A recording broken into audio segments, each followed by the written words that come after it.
Севчо автографа, пловдивска легенда. Да.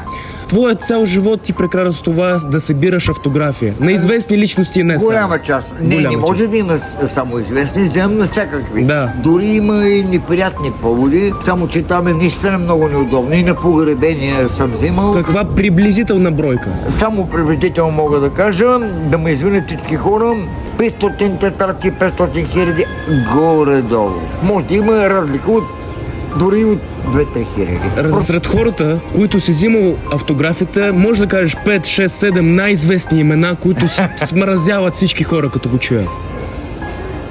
Далай Лама, София. И вече имал няколко операции Михаил Горбачов. На паметника на Шипка, около 3 марта. Също покойният Михаил Калашников. София, Робърт Де Ниро. София, Силвестър Сталон. Бан Ки Мун, генерален секретар на НАТО, ООН, Пловдив. Те са просто